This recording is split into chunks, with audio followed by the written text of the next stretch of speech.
Bonjour, c'est parti pour le CM3 de l'UE Livre Graphique qui concerne le rendu, c'est-à-dire l'affichage. Donc la question qui se pose, c'est que donc on est en synthèse d'image, on veut créer une image qui est issue d'une scène 3D et on veut faire l'affichage à l'écran. Donc on va faire l'analogie en fait avec ce qu'on faisait avant quand on prenait une photo avec un appareil photo et puis ce qu'on va faire avec l'ordinateur pour créer l'image. Donc l'analogie, elle est ici. À gauche, on a l'appareil photo, à l'ancienne, hein, avec les pellicules, où on avait l'image qui était créée à partir des photons qui étaient mis sur la pellicule. Et la synthèse d'image, c'est que là, on considère qu'on a créé notre scène avec les différents objets 3D. C'est une scène donc à 3 dimensions et pour l'affichage, on utilise l'écran de notre ordinateur qui est un écran en 2D, donc qui va créer notre image, notre tableau de pixels en 2D. Donc comment on va réussir à passer de la scène en 3D à ce qui est visualisé sur l'écran, donc l'image qui est en 2D. L'abréviation SI, c'est pour synthèse d'image. Oui, pardon, création d'images à partir de l'ordinateur. Donc il y a deux approches qui existent. Une à gauche qui s'appelle Ray Tracing, ça reproduit un petit peu ce qui était fait par les pellicules quand on prenait une photo avant. Et puis l'autre approche, c'est le rendu projectif. Donc l'approche de gauche, le Ray Tracing, c'est on part de l'œil. Euh, Juste pour dire, hein, vous avez créé une scène, en 3D, on va l'afficher sur l'écran, mais on peut faire l'affichage par rapport au point de vue de l'utilisateur, de la caméra, de l'œil. D'accord. Donc imaginez-vous, par exemple dans un jeu vidéo, la scène a été conçue, et puis après ce qui s'affiche à l'écran, c'est un affichage par rapport à où se trouve l'utilisateur dans cet environnement 3D. D'accord. Donc c'est l'affichage là par rapport à l'œil. Donc le ray tracing, c'était on part de l'œil et puis on va entre guillemets vers la scène 3D et puis on va tomber sur l'écran et on va voir comment on va faire l'affichage. D'ailleurs, d'accord, donc c'est des rayons qui sont lancés depuis l'œil vers la scène en passant par un pixel. Donc ça donne quelque chose de très très réaliste, de très belles images. Par contre, c'est un petit peu lent à calculer parce que vous imaginez, il va falloir lancer beaucoup de rayons et faire de nombreux calculs pour chacun de ces rayons. On va plutôt choisir la deuxième approche qui est le rendu projectif. Donc là, on part de la scène 3D qui a été faite et c'est cette scène qu'on va projeter dans la direction de l'œil sur l'écran. Donc ça va être un rendu projectif parce qu'on faisait une projection de notre scène sur notre scène 3D sur l'écran qui est en 2D. Ça permet un rendu de bonne qualité et en temps réel. Et en plus, l'ensemble des calculs peuvent être faits sur la carte graphique, donc sur le GPU. Donc là, pendant cette UE livre graphique, c'est ce type de rendu qui va nous intéresser. Si vous continuez en master image plus tard, vous pourrez voir l'autre façon de faire. Donc nous, on s'intéresse au rendu projectif et on va voir là à travers ce cours tout le pipeline graphique. Donc le terme pipeline, c'est pour dire en fait l'enchaînement des calculs qui vont être effectués, notamment par la carte graphique, pour passer de la scène 3D à la visualisation de cette scène sur mon écran qui est en 2D. Donc ce pipeline, hein, donc là on va le simplifier hein, pendant ce cours, mais il se fait en différentes étapes. Une première étape qu'on appelle le clipping. Une deuxième étape, c'est la projection. Et troisième étape, c'est le remplissage. Alors le clipping, l'idée, c'est j'ai ma scène 3D, je vais la projeter sur mon écran, mais il y a une partie de la scène forcément qu'on ne voit pas. Donc il faut, entre guillemets, découper la partie qui sera visualisée sur mon écran. La projection, c'est donc je projette les objets de ma scène sur mon écran. Donc quels sont les calculs qui vont être faits notamment pour les différents points et où se trouve le point projeté sur mon écran, donc sur l'image, c'est-à-dire à un point P de l'espace 3D va correspondre un pixel. Et puis comme ça, donc on va projeter chacun des points Par exemple, pour ce triangle, ben, on va projeter 3 points qui va définir le triangle. Et puis, il faut colorier, entre guillemets, à l'intérieur de ce triangle. Donc, remplir les triangles dans l'image et leur attribuer une couleur. D'accord. Il faut notamment, donc, dans cette phase de remplissage, on va voir, il y a la suppression des parties cachées. Bah, s'il y a un triangle qui est par-dessus l'autre, bah, il y a une partie, par exemple, la partie du triangle jaune là qu'on ne voit pas. Il faut prendre en compte ceci, c'est la partie Z buffer. Et puis, trouver la bonne couleur, l'illumination. C'est qu'au début, par exemple, j'ai colorié mes triangles en jaune, mais par contre, il y a d'autres choses à prendre en compte. Un triangle rouge qui se répercute sur le jaune, ou bien où se trouve la source lumineuse. Donc là, ça va changer la couleur de mes pixels en fonction de tout ça. Donc voilà, pendant ce cours, on va voir ces différentes étapes assez rapidement. Et puis la partie illumination, ça fera aussi l'objet d'un autre cours. Donc, pour bien définir les choses, d'abord, il faut définir un repère. D'accord. Et on va définir le repère X, Y, Z par rapport en fait à la caméra, par rapport à l'œil. Donc, je rappelle, on a la scène 3D, on va le projeter sur notre écran, mais on va faire cette projection en fonction de où se situe l'œil, le point de vue de l'utilisateur. Donc, on positionne notre repère qu'on appellera œil ou bien caméra, hein. Donc le CDP, ça veut dire le centre de projection, c'est l'origine de notre repère, c'est l'origine O, d'accord. Et puis par convention, donc c'est un repère en 3D X, Y, Z, mais par convention, on va faire que la caméra, elle regarde en moins Z, d'accord. Et le haut de la caméra, c'est l'axe des Y. Là, c'est une convention qui est appliquée. Là, on a notre écran, I pour image, d'accord. Enfin, c'est notre écran, et puis tout à l'heure, on utilisera la notation I pour image. Et puis là, on voit la taille de l'écran, donc sa hauteur H et sa longueur L. Et puis cet écran est positionné à un certain endroit par rapport au repère, et on la notera D, et c'était l'analogie en fait avec l'appareil photo, D c'était la distance focale. Donc voilà, on a positionné notre écran par rapport à ce repère. Donc première étape, on a vu du pipeline là, en introduction, je vous ai dit c'est le terme clipping qui est employé, donc clipping selon la pyramide de vue. Donc là j'ai ma scène 3D, on a simplement 3 triangles de couleurs différentes. Je vais faire une projection par rapport à mon œil, et je vais avoir une image qui va se créer sur mon écran. Mais par contre, il y a une partie de ces triangles qui potentiellement peuvent être en dehors de l'écran. Par exemple, ce triangle bleu, on voit il y aura une partie, une pointe qui va disparaître.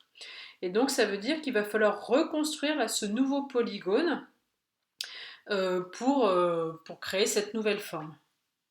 Donc l'avantage c'est que le clipping d'un polygone, ça reste un polygone. Et puis ce clipping peut être fait à 2 endroits différents. Soit on fait d'abord la projection de la scène 3D sur l'écran et après j'enlève, donc on fait le clipping en 2D, ou bien on arrive à faire le clipping dans la scène 3D et puis du coup ce qui se projette ce sera vraiment tout dans l'écran. Donc là c'est des algorithmes assez anciens, hein, c'est ce qui définissait au début l'informatique graphique. Donc le premier algorithme c'est de Sutherland Ogman, pardon. Donc c'était 2 chercheurs. L'idée c'était de se dire, donc il faut entre guillemets découper la scène par rapport à la taille de votre écran. Et ce qu'ils vont faire tout simplement, donc là on va regarder un exemple sur le clipping d'un polygone. C'est voilà, j'ai mon polygone à la base qui est défini par les points P0, P1, P2, P3, P4. Et je vais découper ce polygone en fonction de chacune des arêtes de ma région de clipping, donc chacune des arêtes de mon écran. Donc il va y avoir une itération par rapport à cette première arête, on va voir ce qu'on garde du polygone, d'accord. Après une deuxième itération par rapport à la deuxième arête, on regarde encore ce qui reste, du troisième arête et quatrième arête de mon polygone qui représente là mon écran, d'accord. Donc là, sur ce slide, on a vu l'itération par rapport à qu'est-ce que je vais garder par rapport à cette arête-là. Et ça nous donne cette partie-là. Ensuite, qu'est-ce que je vais garder en considérant cette arête-là, ça fait celle-ci, etc. Donc comment on va réussir à faire cet algorithme et comment on va trouver les nouveaux polygones construits? Donc je vous ai dit on fait une itération donc à la fois sur les côtés de mon écran mais également sur les différentes arêtes du polygone hein, qu'on doit clipper. Euh, à chaque fois ça va nous construire une nouvelle séquence de points quand on considère chacune des arêtes de mon écran. Et du coup, il y a 4 arêtes de l'écran, donc 4 cas à considérer. Donc, l'idée, c'est, si on regarde ici, là, je regarde cette arête-là, là, il faut comprendre que P0 est à l'extérieur, P1, il est à l'intérieur de l'écran, donc ça veut dire que P0, il va falloir l'oublier, mais par contre, il va falloir créer ce nouveau point-là, qui est l'intersection entre l'arête de mon polygone et l'arête de l'écran. Donc il faut réussir à voir tous les cas possibles. Là, c'est quand P0 est à l'extérieur, P1 est à l'intérieur, mais il faut faire tous les cas. Donc en fait, les cas, ils sont ici, il n'y en a pas tant que ça, il y en a 4. Donc soit, donc là c'est comme l'exemple précédent, j'ai P0 qui est à l'extérieur, P1 qui est à l'intérieur, et donc il va falloir créer le nouveau point P quand je vais rentrer dans la zone de clipping. Le cas inverse, j'ai P0, donc je suis à l'intérieur, je vais garder P0, mais je vais aller à l'extérieur de la zone de clipping, donc le P1 il va falloir l'oublier, mais par contre il va falloir créer ce nouveau P. Ou bien mes deux points sont à l'extérieur, donc là on fait rien et puis on oublie P0, P1, ou bien les deux points sont à l'intérieur, donc on doit ajouter P0 et P1. Donc voici les 4 cas à considérer. Et puis je vous disais, voilà, on a tous les cas par rapport aux arêtes de notre polygone à clipper. Et puis après, on va regarder d'abord par rapport à cette arête de l'écran, ensuite par rapport à ce côté, sur le troisième côté, le quatrième côté. Donc là, j'ai dans les slides suivants, voilà, j'ai marqué hein, les différentes séquences à faire. Donc là, je vous dis, on considère d'abord cette arête-ci. P0, on l'oublie. On doit trouver le point P'0 qui est l'intersection là avec l'arête de l'écran. On garde le P1 et puis après en fait tous les autres points là ils vont être conservés par rapport à cette arête de l'écran. Donc j'ai fait ça pour celle-ci et puis on doit continuer donc itérer, faire la même chose pour ce côté-ci, on obtient cette forme-là, pour ce côté-ci, on obtient cette forme-ci et par ce côté-ci, on obtient celle-là. D'accord? Et puis au final en fait on a une séquence de points qui ont été créés et après il va falloir relier ces points pour créer le polygone et ensuite remplir les pixels qui sont à l'intérieur de ce polygone pour faire l'affichage complet de ce polygone. Donc voilà, ça vous donne une idée de tout ce qui doit être fait en fait et qui est fait là automatiquement entre guillemets par la carte graphique quand je dois faire un affichage à l'écran. Donc cette partie clipping, ensuite on a dit avant ou après, il y a aussi la phase de projection à regarder. Donc j'ai ma scène 3D, je dois passer à une image qui est en 2D, donc pour cela je vais faire une projection.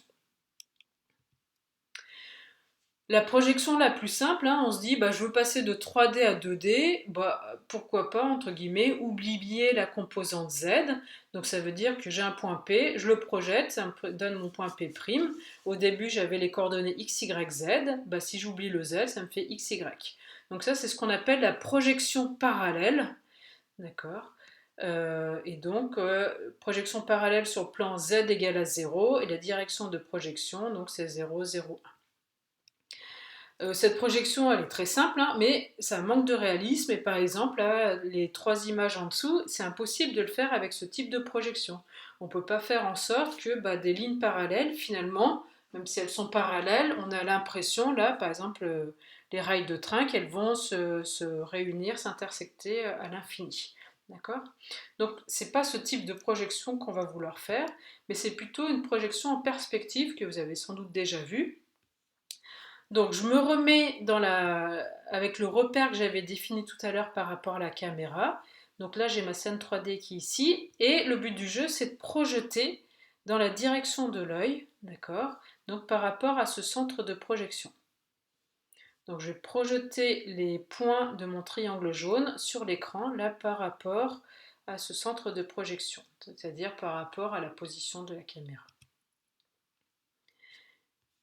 Donc la question qui se pose, c'est j'ai un point P, par exemple ici, de coordonnées x, y, z, je le projette, donc là j'ai remis projection parallèle, le point P, ça aurait fait ce point bleu, qui n'est pas réaliste, et là je vais plutôt faire cette projection par rapport au centre de la caméra, au point de vue de l'œil, d'accord? Donc ça va faire que je trace un segment là, entre mon point P et le centre de projection, et le point projeté P', bah, c'est l'intersection entre cette ligne et puis l'image, d'accord? Donc j'ai projeté ce point-là, je projette celui-ci, ça me donne celui-ci, donc ça me fait ce segment-là par rapport à celui-là qui est projeté, et puis cette projection de celui-ci, ça me fait ce segment-là. Donc la question, c'est j'ai mon point P, là, qui est le coordonnée x, y, z, je cherche le point P' qui est le projeté, donc sur l'espace écran. Mais là, pour ça, c'est rappel de géométrie, théorème de Thalès. Donc, vous reprenez cette partie-là et on regarde en 2D. Et je me suis positionnée sur Y moins Z. D'accord? Donc, on va regarder ça par rapport, voilà, Y et moins Z. On va voir ce que ça nous donne. Donc, on est en 2D, Y moins Z. Là, vous avez l'écran. D'accord? On avait dit que l'écran se trouve à une distance D. Donc, elle est notée ici. J'ai mon point P qui est de coordonnées x, y, z, et le point projeté que tout à l'heure j'ai appelé P', là c'est le point Q sur mon image, sur l'écran, par rapport au centre de projection. D'accord? Donc ça c'était le trait en pointillé que j'avais fait avant. Donc Thalès nous dit quoi? Il nous dit que le rapport entre CQ et AP, c'est égal au rapport entre CO et AO. D'accord? Donc j'en déduis, si je passe de l'autre côté, donc CQ, c'est quoi? C'est CO sur AO multiplié par AP. Après, on remplace avec les connaissances qu'on a. Le segment CO, là, c'est la distance D. Et puis, le segment AP, c'est rien d'autre. Là, on est sur l'axe des Y, donc c'est rien d'autre que Y. D'accord? Et le segment CQ, c'est ce qu'on cherche. C'est la nouvelle coordonnée de mon point projeté selon l'axe des Y, donc c'est Y'. Donc au final, on a la nouvelle coordonnée Y de mon point projeté, donc Y', c'est quoi? C'est Y, la coordonnée du point P, selon l'axe des Y, fois D, c'est la distance focale, divisé par Z, parce que là, Z, c'est notre segment AO. D'accord? Donc là, je l'ai fait en regardant par rapport au plan Y moins Z. Après, par analogie, si vous positionnez dans un autre plan, on obtient les coordonnées selon X et donc on obtient que la nouvelle coordonnée de notre point là projetée en X, donc X', c'est quoi? X fois D divisé par Z. Donc par ailleurs, donc D c'est la distance focale, et si on considère que D égale à 1, donc ici cette distance vaut 1, le D disparaît, donc on a Y', c'est le rapport de Y sur Z, et X' c'est le rapport de X sur Z. On a vu lors du premier cours sur les mathématiques que ce qu'on aime bien faire, c'est pour transformer un point, on a envie d'appliquer une matrice de transformation, donc multiplier ce point par une matrice. Voici la matrice qui nous permet de faire la matrice de transformation qui nous permet de faire la projection. Donc là, la notation, c'est de dire la projection du repère de la caméra vers l'image. D'accord? Donc, voici ma matrice de transformation. Là, on a une partie, donc c'est une matrice 4 par 4, on est en coordonnées homogènes. Le facteur 1 sur D là, qu'on avait, il apparaît ici en fait, ou dit autrement plutôt, donc vous reprenez cette matrice, vous le multipliez par un point de l'espace, donc j'ai mis en coordonnées homogènes, donc ça fait x, y, z, et j'ai mis w à 1. Donc si vous multipliez par cette matrice, vous obtenez ces nouvelles coordonnées qui correspondent en fait à ce que j'ai marqué dans le slide précédent. Et pour que ça fonctionne, donc le W c'est égal à Z sur D, donc le facteur de projection. Donc on a écrit de deux façons, les x, y, z en fonction d'x', y', z', ou là les x', y', z' plutôt en fonction des x, y, z. D'accord.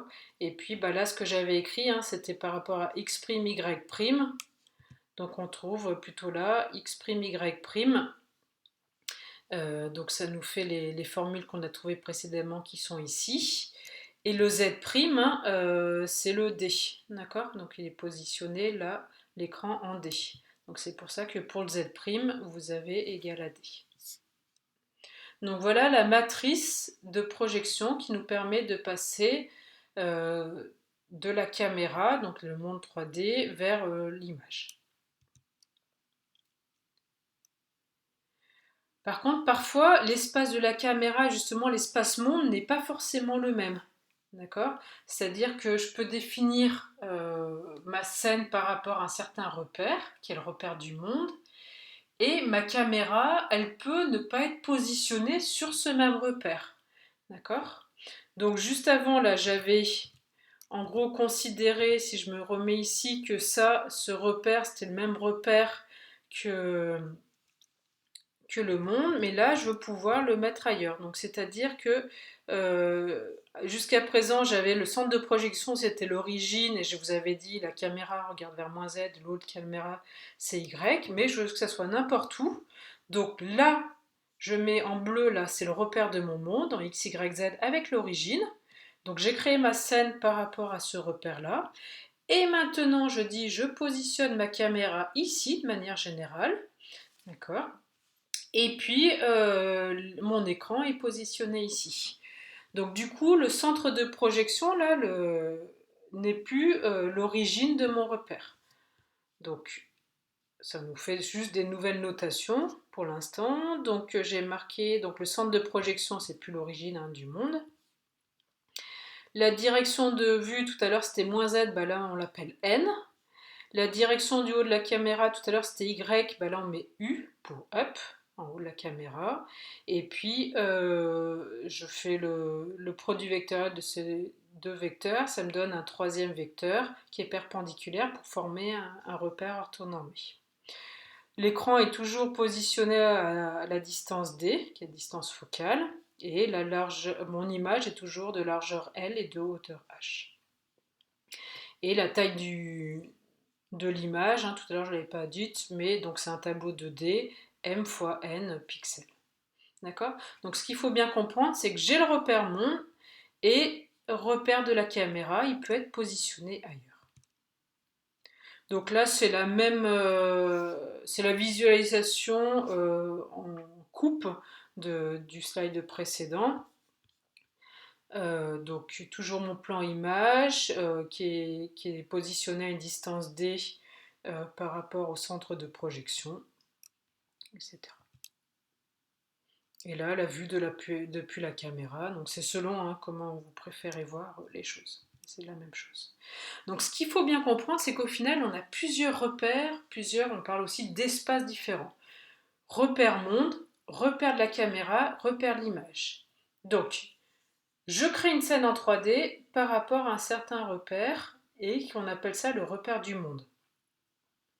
Donc imaginez-vous dans une pièce, j'ai défini les différents objets de ma pièce par rapport à un des coins par exemple qui est le repère du monde. Maintenant je me balade dans cette pièce, donc je suis l'œil, la caméra et je vais vouloir faire l'affichage sur l'écran par rapport à ce point de vue là de la caméra. Et puis après, je fais une projection de ma scène par rapport à ce point de vue de la caméra, une projection sur l'image pour pouvoir l'afficher en 2D, ma scène.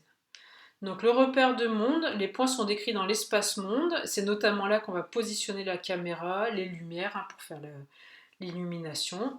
Après le repère de la caméra qu'on a défini tout à l'heure, et puis le repère image qui correspondent donc à notre image, à l'ensemble de pixels. On va noter IJ pour notre image. Et puis là, vous voyez d'ailleurs le repère de l'image.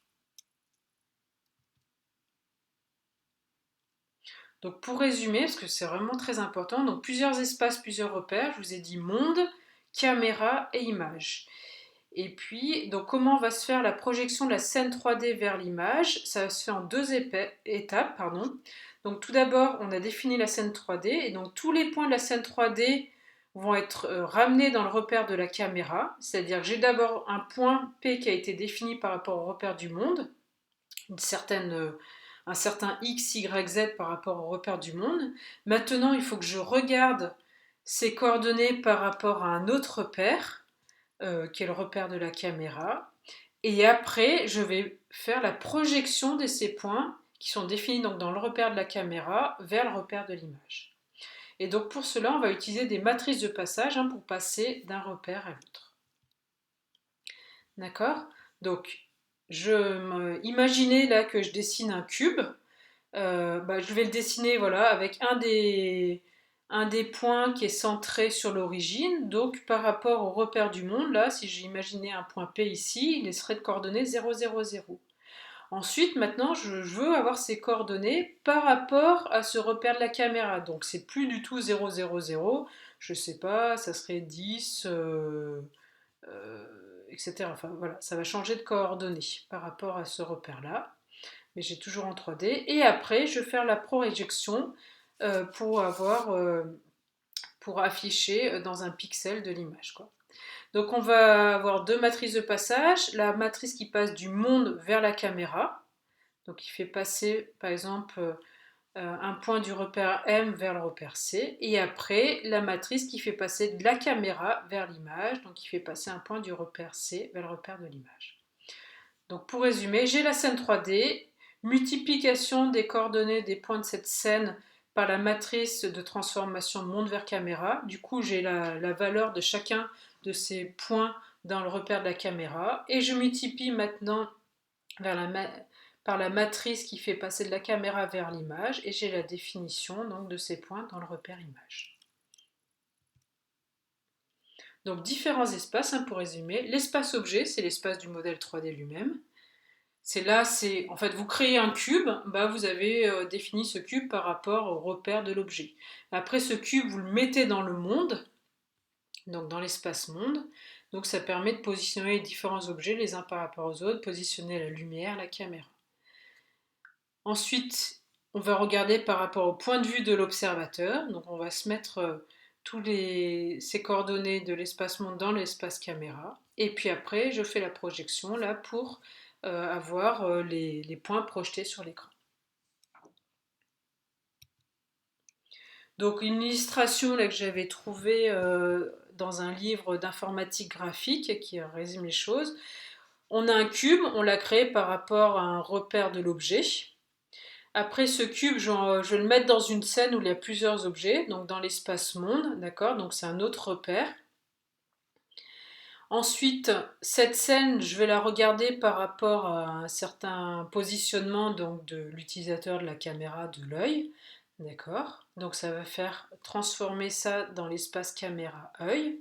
Et puis après, il va falloir faire la projection des points pour définir les points projetés sur l'image et ensuite la phase de clipping là, pour voir quel est l'espace de l'écran. Donc voilà en résumé les différentes transformations qu'on doit faire donc pour passer de création de l'objet, ma scène en 3D, attention ma caméra où est-ce qu'elle est positionnée et du coup ça change complètement la visualisation et puis je projette mon espace 3D sur l'image et j'ai juste une petite fenêtre d'affichage qui est mon écran, donc potentiellement je vois pas tout non plus. Donc en OpenGL, alors pour faire les TP, on verra tout à l'heure, dans le cours suivant, qu'on va utiliser une librairie qui s'appelle Gkit, qui a été développée par Jean-Claude Yel, que vous pourriez avoir en TP, et qui est basée en fait sur l'utilisation d'un langage de programmation qui s'appelle OpenGL. Donc OpenGL est devenu un peu compliqué, donc ça serait difficile pour vous de tout de suite appréhender OpenGL, donc on a mis une surcouche. Mais donc tout ce qu'on va faire est quand même basé sur OpenGL. Donc on verra, c'est comment en gros parler à la carte graphique pour qu'elle fasse ses travaux, qu'elle fasse l'affichage comme on souhaite. Et donc on peut lui paramétrer ce que je vous ai dit, hein, les matrices de transformation, donc comment on veut faire notre projection, etc. Donc là, notre matrice, là, si jamais vous regardez le code en détail qu'on va vous fournir pour faire le TP, vous verrez ce type de directive qui nous permet en fait de définir notre matrice à monde vers caméra et caméra vers image. Donc, le pipeline graphique, je vous avais dit, il y a trois grandes parties. Le clipping, c'est je coupe, entre guillemets, les polygones par rapport à ce que je peux voir sur l'écran. La projection, passer de 3D au 2D. Et puis, une fois qu'on a projeté les points, il faut remplir les polygones constitués par ces points. On va simplifier les choses, on va utiliser des polygones, on va considérer simplement des polygones assez simples, c'est-à-dire qu'il n'y a aucune intersection d'arêtes, et puis on va regarder simplement les polygones convexes et on va oublier entre guillemets les concaves. D'accord? Convexe, c'est si, je vais le redire après, je crois, si je trace un segment entre deux sommets du polygone, il se trouve à l'intérieur. D'accord? Donc là, c'est dedans, tout le temps dedans, et là, par exemple, j'aurai quelque chose qui est à l'extérieur. Pour pouvoir remplir, donc imaginez, j'ai ma scène 3D, je l'ai projetée sur mon écran, donc ça me fait un polygone 2D, et maintenant le but du jeu, c'est de remplir à l'intérieur de ces polygones, pour notamment mettre une couleur. La première chose à savoir, c'est de savoir si je suis à l'intérieur ou à l'extérieur de ce polygone. Il y a une méthode facile à faire, c'est quand je me prends un point et je vais tracer une ligne à l'horizontale à l'infini, et je vais compter le nombre d'intersections avec des arêtes. Si je suis impair, ça veut dire que je suis à l'intérieur, et si je suis pair, ça veut dire que je suis à l'extérieur du polygone. Par exemple, je mets un point ici, je trace une ligne, donc je vais intersexer 2 fois, c'est pair, c'est que je suis à l'extérieur. Ici, je trace une ligne, j'intersecte une seule fois, donc ça veut dire que je suis à l'intérieur.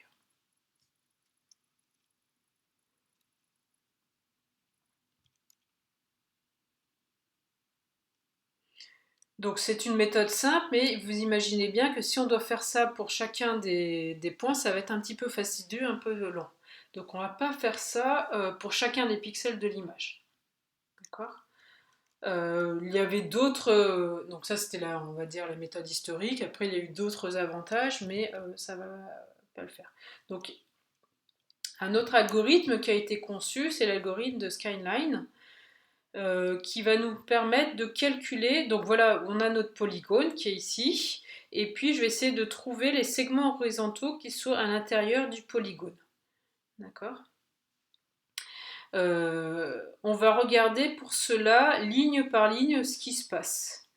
Et puis on va voir les intervalles de dessin à faire. Donc là on vous montre la ligne 0, il n'y a rien du tout par rapport à ce polygone. La ligne 1, de 1 à 1, il y a un point, et puis après il n'y a rien du tout. La ligne 2, ça va de 1,5 à 2, et puis après de 7 à 7 pour faire ce point-là. La ligne 3 de 2 à 3, et puis après de 5,5 à 6,4, etc. D'accord? Donc c'est de cette façon-là. L'idée, c'est je regarde par ligne horizontale de pixels quelles sont les lignes qui sont les segments horizontaux qui sont inclus dans le polygone. Donc voilà l'idée de l'algorithme, hein. Donc pour chacune des lignes horizontales, je vais regarder, je vais trouver les pixels qui sont à l'intérieur du polygone. Et puis après, chacun des pixels, il va falloir les afficher avec la valeur, la bonne couleur en fonction des paramètres, notamment la couleur du polygone initial. Et donc le principe, donc on va regarder pour chacun des lignes horizontales, le but du jeu c'est de trouver les pixels qui sont à l'intérieur du polygone. Donc pour chaque ligne horizontale, je vais déterminer d'abord les extrémités, ce que j'ai au slide précédent, hein, c'était les extrémités des segments horizontaux qui étaient inclus dans le polygone. Et pour trouver ça, c'est les extrémités, c'est quoi? C'est simplement l'intersection entre l'arête de mon polygone, par exemple qui est ici, et puis la ligne horizontale. Donc il faut faire ce calcul d'intersection à chaque fois entre les arêtes de mes polygones et les lignes horizontales.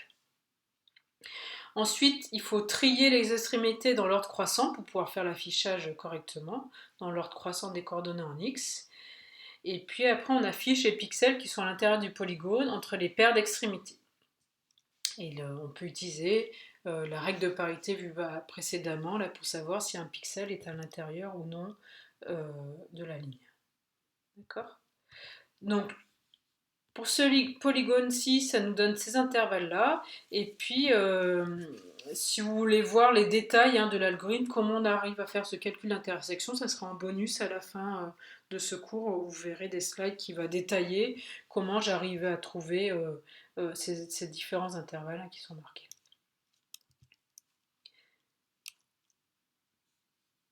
Ensuite, les autres phases qui nous restent à faire, c'est potentiellement une partie en fait d'un polygone peut être cachée par un autre. Donc il faut éliminer ces parties cachées.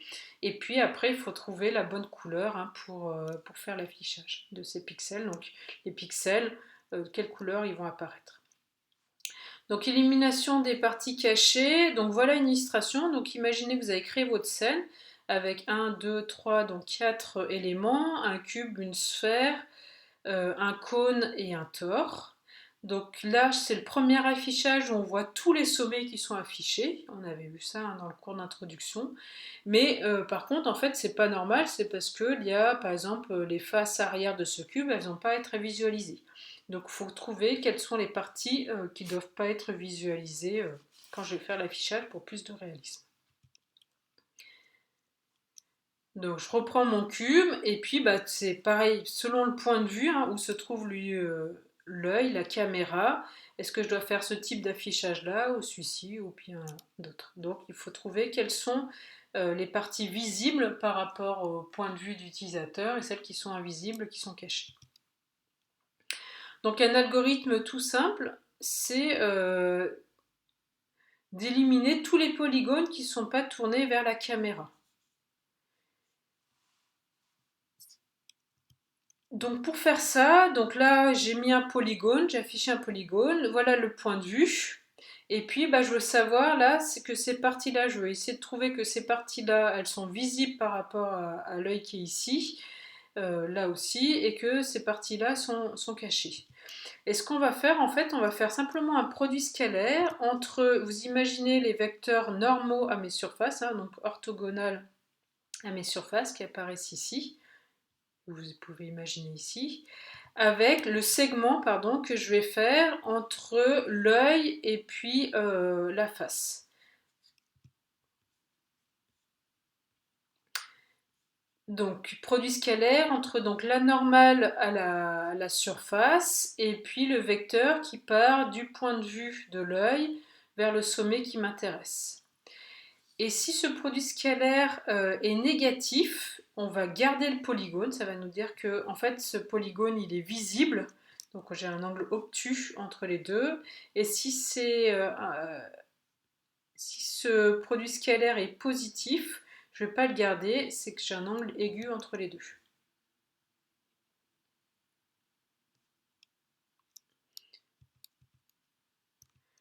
Donc on pourrait faire ça en fait donc c'est juste entre guillemets un calcul de produit scalaire à faire. Donc entre le vecteur normal à la surface et le vecteur qui est défini par rapport au point de vue de l'utilisateur. Mais bon, vous imaginez bien que c'est quand même assez complexe. Enfin, ça peut être coûteux au final si on considère une scène avec plusieurs objets, et puis ça ne va pas forcément suffire. Donc notamment, voilà un exemple, quand j'ai plusieurs objets, là comment j'arrive à faire ceci et à considérer les différents éléments. Donc au fur et à mesure je sais pas comment dire, des évolutions, il y a eu différents algorithmes qui ont été faits. L'algorithme du peintre, donc c'était entre guillemets de peindre les facettes en fonction de l'ordre de distance décroissante au point de l'observation, au point d'observation. Donc on arrive très vite à des cas où c'est vraiment compliqué, d'accord? Je ne vais pas rentrer dans les détails, mais c'est pas forcément ce qui va le mieux. Même si on rajoute des tris selon les ordres, les coordonnées en Z par rapport au repère de la caméra. Donc voilà, il y avait eu des améliorations, mais c'était pas suffisant. Et en fait, l'algorithme qui fonctionne bien, c'est l'algorithme du Z-buffer. Donc qu'est-ce que c'est ce Z-buffer? Donc buffer, hein, c'est tampon, c'est un tableau, si vous voulez, qui est de la taille de l'écran. Et ça va stocker la valeur minimale de Z pour chacun des pixels. Donc comment ça va faire? C'est que je revois tout de suite l'image à la fin. Donc vous imaginez, donc ça c'est mon écran. J'ai créé le Z-buffer correspondant, donc qui est à la taille de l'écran. Donc chacune des cases, hein, c'est un pixel de l'écran. Et donc j'ai initialisé à l'infini chacune des valeurs de ce tableau. D'accord? Je projette un premier polygone là sur mon écran, donc c'est ce triangle orange là qui va remplir du coup par sa couleur certains pixels là, qui le touchent. Et puis avec les calculs, là, on a sur la projection, on a eu le Z qui correspond à la projection là qui remplit le Z-buffer. Donc l'idée c'est si la valeur elle est plus petite que la valeur existante, je vais mettre à jour la case de mon tableau. D'accord? Donc la première projection, forcément, c'est plus petit, c'est pour ça qu'on a initialisé l'infini, c'est plus petit que l'infini, donc ça va le remplir. D'accord? Deuxième projection d'un polygone, donc on a mis des valeurs arbitraires. Donc hop, et là vous imaginez, là ce point-là, quand je l'ai projeté, il avait un Z qui était 11, qui était plus grand que la valeur initialement mise, donc du coup il ne va pas impacter, je ne vais pas changer la case du Z-buffer par rapport à ce triangle. D'accord? Donc on fait ça pour chacun des polygones, enfin des éléments qui constituent ma scène et donc la projection sur l'écran. Donc voilà l'algorithme. Donc pour chaque polygone, je projette le polygone sur le plan image. Donc ça va impacter chacun des pixels là, de la projection du polygone. Hein. Je calcule la valeur de Z pour ce pixel. Et puis, donc si ce Z il est plus petit que la case IJ de mon Z-buffer, je le mets à jour. Donc Z-buffer est mis à jour pour cette case IJ avec le Z. Et puis ça veut dire que c'est lui qui sera affiché à l'écran. Et sinon, je fais rien, donc il est caché. D'accord? Donc c'est un algorithme très simple qui permet de résoudre là, ce problème d'efface cachée. Et puis tout cet algorithme-là, il est fait en fait par la carte graphique. Donc la question qui se pose, c'est, je vous ai dit, donc j'ai mon polygone là, que je projette à l'écran. Si mon Z est plus petit, je le garde. S'il n'est pas plus petit que que la valeur mise dans la case IJ, je l'oublie. Donc la question qui se pose, c'est comment j'arrive à définir cette valeur de Z pour les pixels. D'accord? Donc pour cela, je vais regarder, en fait, je vais regarder l'équation du plan. Enfin, je pourrais regarder l'équation du plan là, de projection, c'est un petit peu coûteux. Donc ce qu'on va faire, c'est que donc vous imaginez qu'on a, donc on a notre scène 3D, on a projeté, et ça nous donne un polygone là sur notre écran en 2D. Et puis après, donc j'ai mes points projetés là, x1, y1, z1, x2, y2, z2. Et je veux connaître aussi la projection à l'intérieur de chacun de ces polygones. Et pour cela, je vais faire, donc j'ai la valeur en z ici, j'ai la valeur en z ici, donc j'ai le z1 et z2. Pour obtenir la valeur par exemple entre les deux, ZL, là, je vais faire simplement une interpolation entre ces deux points. Donc dans un sens, interpolation linéaire, et puis pareil, il faut interpoler là, toute la ligne de remplissage des pixels, et donc on fait de la même façon. Donc là, on a obtenu ce point-ci par interpolation là, de ces deux points, et puis pour obtenir toute cette ligne-là, je vais faire une interpolation entre ces deux points-là. D'accord? Donc ça fait une interpolation bilinéaire pour obtenir ces valeurs Z sur toute la ligne de remplissage. D'accord? Donc là, c'est un slide qui vous rappelle comment on fait une interpolation linéaire, si vous avez oublié. Donc ça vous rappelle que l'équation d'une droite, et donc d'une arête là, Pour nous, c'est y qui est égal à x plus b. Je regarde des lignes horizontales de pixels, donc la ligne i de pixels, la ligne i moins 1 de pixels. Vous avez comme ça les coordonnées yi ou yi-1 là, qui sont notées par rapport à ceci. Et puis l'intersection, bah, c'est l'intersection donc entre l'arête et puis la ligne horizontale. Donc c'est pour ça que j'ai noté là yi c'est égal à i, bah c'est ax i plus b en considérant l'équation là au point xi. Et yi-1, donc c'est i-1, donc c'est, je regarde cette équation par rapport à xi-1, pardon, ça fait axi-1 plus b.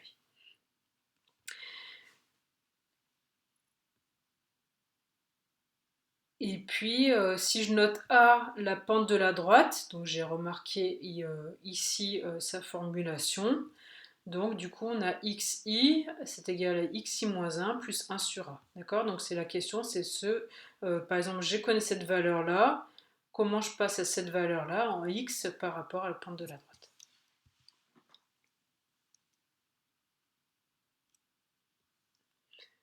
Donc la pente de la droite, hein, soit vous regardez la variation de y sur la variation de x, donc elle est marquée ici, et puis donc là ce que j'ai marqué c'est je connais ces valeurs-là, et je veux connaître la valeur à n'importe quel endroit, donc c'est donné par cette équation-là.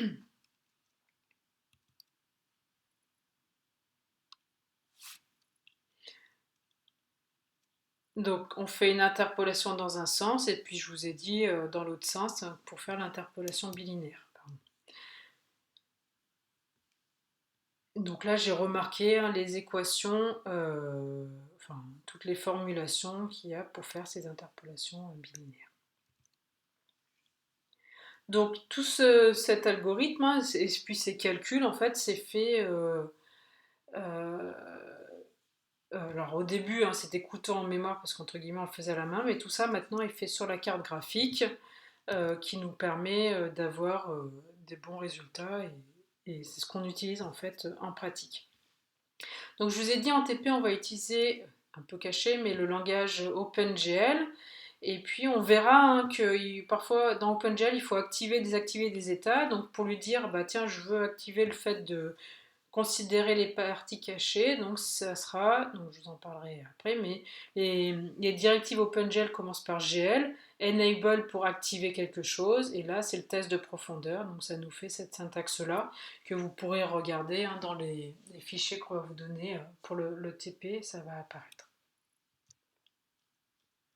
Et puis on peut définir les différents paramètres, hein, là je ne vais pas rentrer dans les détails d'OpenGL, mais pour paramétrer un petit peu comment je vais faire ces calculs par rapport aux ZBuffer. Donc ce qu'il faut retenir vraiment de ce cours, c'est qu'il y a plusieurs repères à considérer. Le repère mon, le repère caméra, le repère image, et que le pipeline graphique, c'est-à-dire comment on va effectuer l'affichage, et là l'affichage avec un rendu projectif se fait en plusieurs étapes. Clipping des polygones, suivant la pyramide de vue, projection des plans sur le plan image et remplissage et triangle, c'est le rastering, rasterisation dans l'image. Et puis après, donc parmi ce remplissage, il va falloir regarder comment supprimer certaines parties cachées, donc avec l'algorithme du ZBuffer, et calculer la couleur du pixel, donc c'est la partie illumination qui fera l'objet d'un cours à part entière.